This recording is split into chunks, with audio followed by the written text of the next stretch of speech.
Olá, meus queridos, sejam bem-vindos à nossa aula. Conforme eu havia prometido aos alunos do curso do professor Breno Vinhas, o assunto referente aos juizados especiais seria dado em uma videoaula, ok? Como nós não tivemos tempo hábil para trabalhar o assunto dos juizados dentro da sala de aula, nós iremos então gravar aqui uma série de aulas, né? Eu resolvi dividir essas aulas em partes para que a gente possa trabalhar então o assunto juizados. Então olha só, vou deixar aqui durante toda a explicação, vocês vão ter aqui este roteiro para vocês. O tópico 1, previsão constitucional. Tópico 2, o tratamento infraconstitucional. Tópico 3, os princípios. E o tópico 4, competência. E aqui nós vamos parar, nós vamos encerrar essa primeira parte da aula. E aí, numa aula posterior, numa segunda parte, a gente dá continuidade ao assunto, ok? Então vamos lá, pessoal. Você que está se preparando, então, para o concurso do Tribunal de Justiça de São Paulo, né? Concurso aí para escrevente do Tribunal de Justiça de São Paulo. O que você precisa saber sobre os juizados especiais? Então, vamos começar. Primeiramente, os juizados especiais, eles estão previstos dentro da própria Constituição Federal, ok? Então, os juizados, eles encontram um fundamento constitucional. No artigo 98 da nossa Constituição, mais especificamente, eu peço a você a leitura do artigo 98, inciso 1 da Constituição, você verá que o nosso legislador constituinte, ele se preocupou em criar o que nós chamamos hoje de juizados. E qual é a ideia por detrás dos juizados? Para que serve os juizados e por que hoje nós temos um tratamento diferenciado dos juizados e das varas comuns? Naquelas varas comuns, nós vimos que nós seguimos o procedimento comum, e tem aqueles procedimentos especiais também. Nós analisamos a fundo em sala de aula o processo de conhecimento, o procedimento comum, que eu havia falado com vocês, todas as etapas. E por que no juizado nós temos um procedimento diferente? Por que nos juizados nós temos um procedimento especial? Qual é a ideia?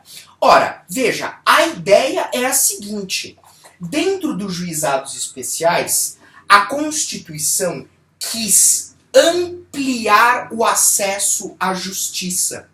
Como assim? A ideia é a seguinte.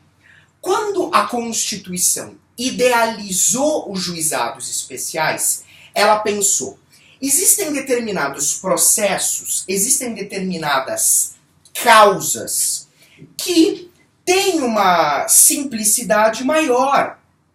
Portanto, são algumas causas que, em tese, não seriam levadas ao conhecimento do Poder Judiciário por serem muito simples, por serem muito pequenas.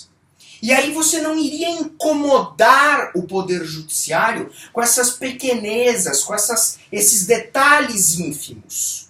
Então a Constituição resolveu criar um instituto, juizados, para lidar com aqueles processos menos complexos, mas permitindo que as pessoas levassem ao conhecimento do Poder Judiciário aquelas causas. Então, por exemplo, uma briga de vizinhos, onde um entra contra o outro com pedido de indenização por danos morais, um caso em tese, pelo menos, de pequena complexidade, nós temos aqui destinado aos juizados especiais, para lidar exatamente com esse tipo de causa, enquanto os juízes daquelas varas comuns, digamos assim, lidam com causas de maior complexidade, que necessitam de mais tempo. A ideia do juizado é menor complexidade, menor tempo de tramitação dos processos e sem custas, menos gastos. Nós vamos estudar numa aula posterior como é que são as custas nos juizados. Mas a ideia central, portanto, é: se um processo corre no juizado, esse processo deve ser mais simples. Esse processo deve correr mais rápido. E eu, seja autor, seja réu, não terei tanto gasto no juizado com o pagamento das custas, despesas processuais e etc. Então essa foi a ideia do legislador constitucional.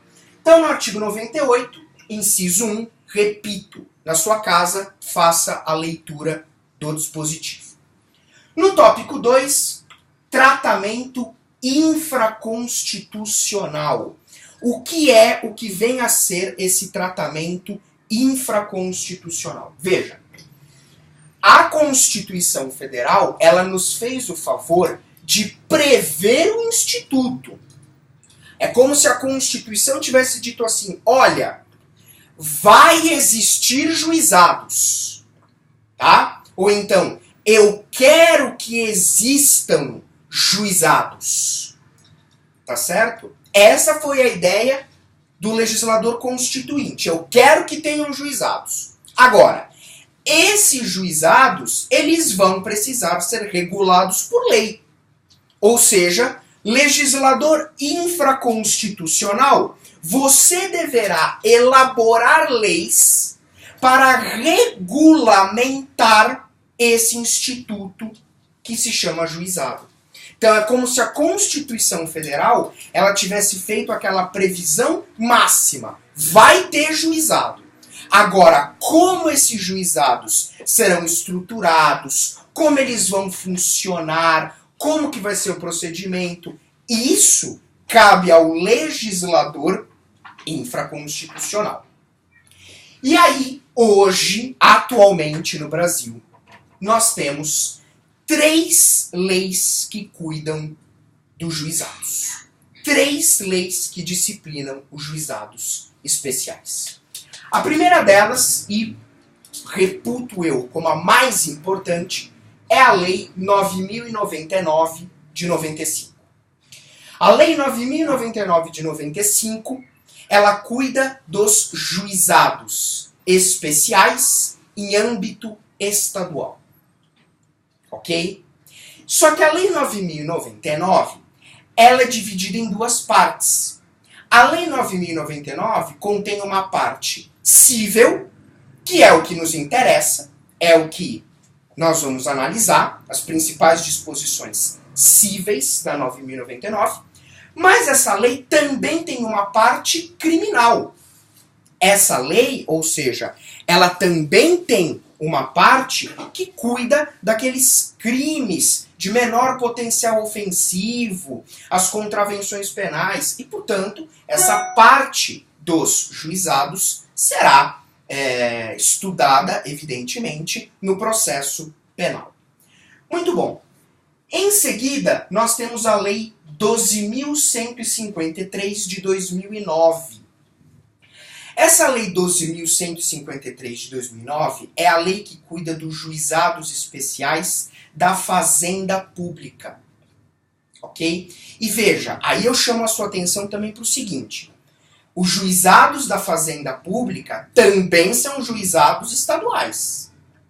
Ok? Os juizados da Fazenda Pública também são juizados estaduais. Tá bom? E por fim, eu tenho a Lei 10.259 de 2001, que é a lei que cuida dos juizados especiais federais, em âmbito federal. Agora veja, essa aula que você está tendo agora para complementar os seus estudos, ela é uma aula direcionada para o Tribunal de Justiça de São Paulo, concurso de escrevente do Tribunal de Justiça de São Paulo. Portanto, a Lei 10.259 de 2001, ela não nos interessa em nada, porque ela é uma lei federal. Ok? Então, para o nosso foco, para o nosso objetivo, nós não vamos comentar sobre essa lei, pelo menos não detalhadamente. Uma coisa ou outra até posso comentar. Agora, para você que está se preparando para TJ São Paulo escrevente, Lei 9.099 de 95 e a Lei 12.153 de 2009 são leis fundamentais para você estudar. Ok? Muito bem. Então, coube ao legislador infraconstitucional trabalhar com essas 3 leis, cada uma regulando os seus respectivos juizados. Muito bom. Caminhando um pouco mais, passamos para o nosso terceiro tópico. Eu quero trabalhar com vocês sobre os princípios informadores do juizado. Vou sair um pouco da frente. Nós temos aqui os princípios informadores do juizado. Então, princípio da oralidade, 3.1, simplicidade e informalidade, 3.2, 3.3, economia processual e 3.4, celeridade. Bom, olha só. Esses princípios informadores dos juizados, alguns são próprios dos juizados, outros não. Tá? Então, vou dar um exemplo para vocês. Vamos começar pelo princípio da oralidade. Vamos começar a falar sobre esse princípio, vocês já vão entender. O princípio da oralidade, nos juizados especiais, ele quer dizer o quê? Ele quer dizer que nos juizados, via de regra, os atos processuais podem ser praticados oralmente. O próprio nome já sugere. Oralidade significa que os atos processuais nos juizados podem ser praticados oralmente. Veja, o princípio da oralidade, eu estou falando dele aqui, específico para os juizados. No procedimento comum, ok? Lá no processo de conhecimento, fase postulatória, etc., o princípio da oralidade, ele também existe. Mas lá no procedimento comum, ele vai ter uma outra configuração, que não nos interessa falar agora, ok? A oralidade, portanto, nos juizados, vai de encontro com a ideia do legislador constitucional. Constituição, eu quero uma coisa rápida, eu quero uma coisa simples. Portanto, os atos processuais podem ser praticados oralmente. Vou dar 2 exemplos para vocês. Primeiro, eu posso apresentar contestação oralmente nos juizados. Eu posso apresentar contestação oralmente nos juizados. Vou dar um outro exemplo. Dentro dos juizados, nós vamos estudar recursos num outro vídeo, mas dentro dos juizados, a gente tem também a possibilidade dos embargos de declaração. E aí eu digo a vocês, os embargos de declaração, eles podem ser opostos oralmente também. Então a ideia do princípio da oralidade qual é? Simplificar. Deixar um negócio mais rápido, um negócio mais célere. 3.2. Próximos princípios. Eu vou tratar deles em conjunto. Princípio da simplicidade e princípio da informalidade. Olha só. Nós vamos verificar o seguinte. O procedimento dentro dos juizados, o procedimento dentro dos juizados, ele é mais simples. Veja, para aqueles que foram meus alunos presenciais no curso do professor Breno Vinhas, nós estudamos aí para o concurso do TJ todo o procedimento comum. Vimos fase postulatória, ordinatória, instrutória e decisória. E aí nós pudemos observar nas nossas aulas que o procedimento comum ele é um procedimento complexo.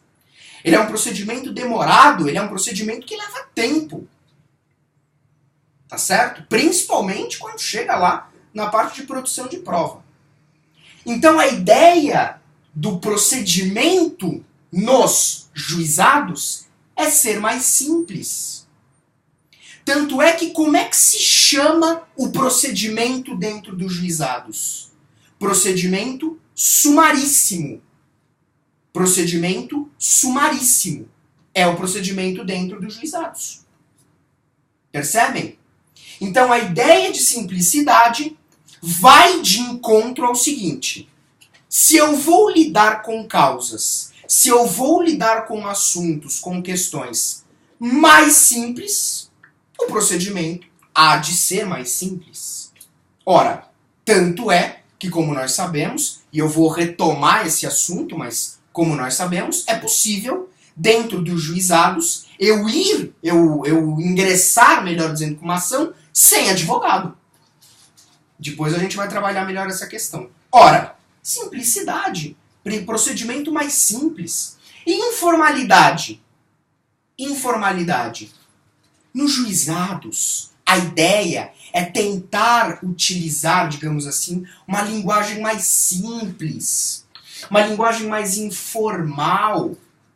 Veja, imaginem que uma pessoa totalmente leiga da área do direito resolve ingressar com uma ação no juizado. Veja, essa pessoa, por ser leiga na área jurídica, é óbvio que ela não vai ter conhecimento do jargão jurídico utilizado, não vai ter conhecimento dos termos técnicos, não vai saber o que é fumus boniuris, periculum in mora, não vai saber. Então, a ideia do princípio da informalidade é o seguinte: vamos tentar trazer para a população um processo mais informal, sem a necessidade de todo esse rigor, todo esse formalismo. Afinal de contas, repito com vocês, estamos lidando com processos mais simples. O próximo princípio, 3.3, é o princípio da economia processual. Gente, a ideia de economia processual não é uma ideia exclusiva dos juizados. Tá? A ideia de economia processual não é uma ideia privativa dos juizados. O princípio da economia processual, ele é um princípio que regula o processo como um todo. Ele é um princípio que regula o processo como um todo. Só que o que acontece dentro dos juizados? O que acontece dentro dos juizados? Na economia processual, eu preciso, com toda essa informalidade, com toda essa simplicidade, eu preciso, na economia processual, atingir o objetivo que eu quero com o menor esforço possível. Essa é a ideia de economia processual.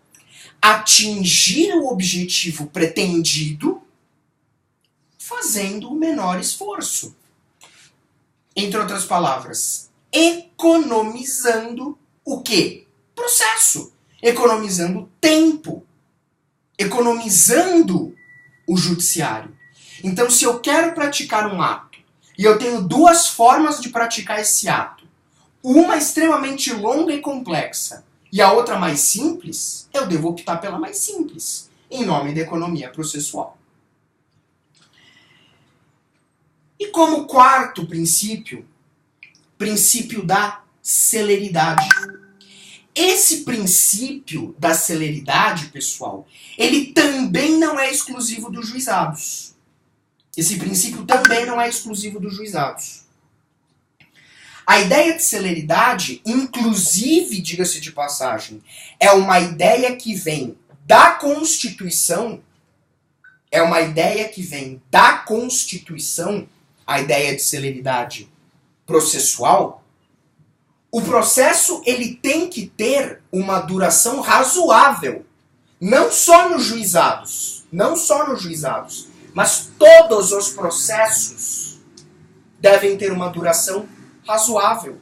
Inclusive a celeridade processual é um direito fundamental assegurado pelo artigo 5º da Constituição, que me assegura que se eu tenho um problema, se eu tenho um processo, aquele processo será resolvido, aquele processo será, digamos assim, terminado, concluído no tempo hábil, no tempo correto dele, no seu tempo adequado. E aí, ouso dizer, provavelmente, que é o direito fundamental que nós temos mais desrespeitado na atualidade. Penso eu. Né? Mas a ideia é que eu tenho direito a que o meu processo leve o tempo adequado, razoável para ser resolvido. Nem mais, nem menos. E agora, para a gente concluir esse primeiro bloco de aula, eu quero falar com vocês sobre competência nos juizados. Veja, nós não vamos aqui esgotar o assunto competência. No próximo vídeo que eu vou fazer, eu vou retomar o assunto a partir de competência. Por enquanto, o que eu quero falar aqui com vocês é competência em relação ao valor da causa. Isso é muito importante nos juizados. Competência em razão do valor da causa.